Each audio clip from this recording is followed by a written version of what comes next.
আসসালামু আলাইকুম সকল ভিউয়ার্স, কেমন আছেন সবাই? আশা রাখছি যে যেখানে বসে আমার আজকের এই নতুন ভিডিওটি দেখতেছেন সকলে আল্লাহর রহমতেই ভালো আছেন, সুস্থ আছেন। আলহামদুলিল্লাহ, আমরা অনেক বেশি ভালো আছি।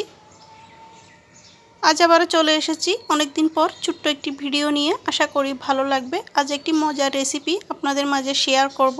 তার আগে এখানে প্রথমে আমি একটু ভিডিও করেছিলাম। আজ আমাদের এখানে প্রচুর বাতাস হচ্ছিল, খুবই ভালো লাগতেছিল, তো সেইটা আর না দেখিয়ে পারলাম না। যাই হোক, এখানে হচ্ছে আজ আমি মুরগির ঘিলা ভুনা করব। তো কিভাবে আমি করেছি সেটি দেখাবো। গরম গরম ভাতের সঙ্গে অসম্ভব লোভনীয় একটি রেসিপি।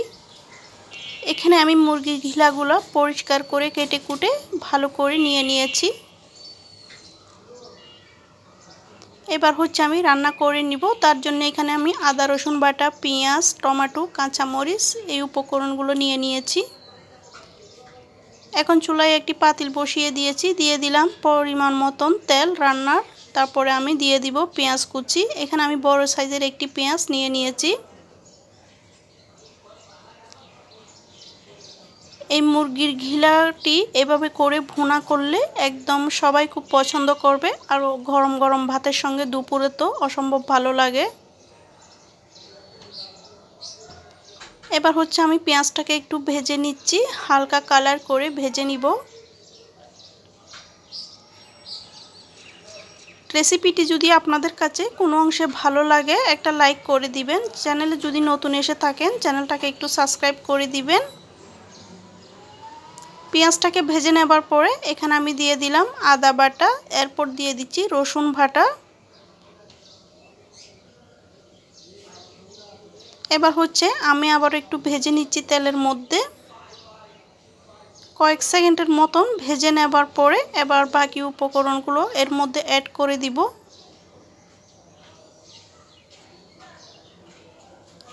এখানে আমি এখন দিয়ে দিব টমেটো আর কাঁচামরিচ। তো আমি টমেটোটা প্রথমেই দিয়ে দিচ্ছি যেন সিদ্ধ হয়ে যায়।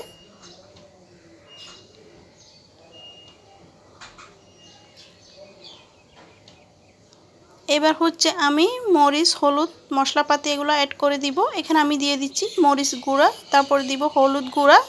এখানে আমি পরিমাণটা বলছি না, কারণ আমার মুরগির গিলা যতটুকু পরিমাণ আছে সেই অনুযায়ী আমি আমার মতন করে দিচ্ছি। এখানে হলুদ গুঁড়া, মরিচ গুঁড়া দিয়ে দেওয়ার পরে দিয়ে দিলাম জিরা গুঁড়া, দিয়ে দিলাম ধনিয়ার গুঁড়া, একটু গরম মশলার গুঁড়া দিয়ে দিব। এখানে পরিমাণ মতন লবণ অ্যাড করেছি। এবার সব কিছু আমি একটু ভেজে নিব। এখানে খুবই সামান্য করে পানি অ্যাড করেছি, মশলাপাতিগুলো যেন সুন্দরভাবে কষাতে সুবিধা হয়, তাই আমি খুবই অল্প পানি অ্যাড করেছি।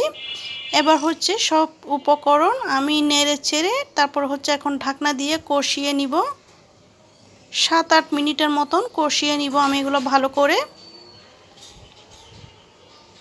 এখানে আমি 2টি তেজপাতা আর 2টি এলাচ দিয়ে দিয়েছি। এলাচটা ক্যামেরা বন্দি করতে পারি নাই। যাই হোক, আমি আবারও একটু নেড়ে চেড়ে দিচ্ছি ভালো করে। মশলাপাতিগুলো কষাতে কষাতে দেখা যাবে তেলটা উপরে ভেসে এসেছে। এই পর্যায়ে আমি ঘিলাগুলো এর মধ্যে দিয়ে দিচ্ছি।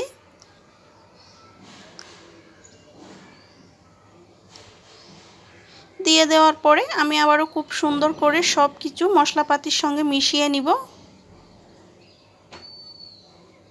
মিশিয়ে কিছুক্ষণ কষানোর পরে আমি এখানে কোনো পানি অ্যাড করব না, কারণ এখানে কষাতে কষাতে যে সামান্য পানি ছেড়ে দিবে তার মধ্য দিয়ে ঘিলাটা রান্না হয়ে যাবে।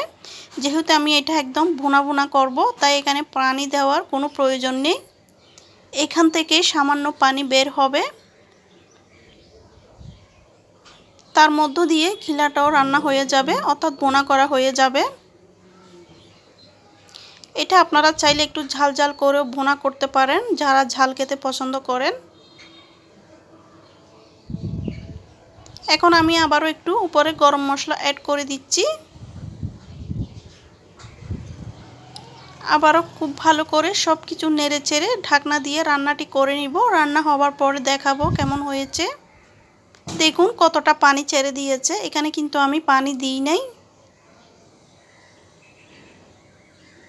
চুলোটা মিডিয়াম আঁচ করে দিয়ে তারপর আমি রান্নাটি করে নিব। এর মধ্যে মাঝে মধ্যে একটু নেড়েচেড়ে দিতে হবে।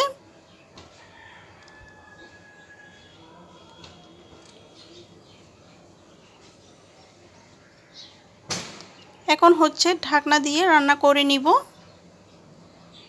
রান্না হবার পরে ফিরে আসব আপনাদের মাঝে। এই তো চলে এসেছি, রান্না করা কমপ্লিট। আমি একটি ভাটিতে উঠিয়ে নিয়েছি, দেখুন কেমন হয়েছে। আশা করি আপনাদের কাছেও ভালো লেগেছে। সকলেই ভালো থাকবেন, সুস্থ থাকবেন। আল্লাহ হাফেজ, আসসালামু আলাইকুম।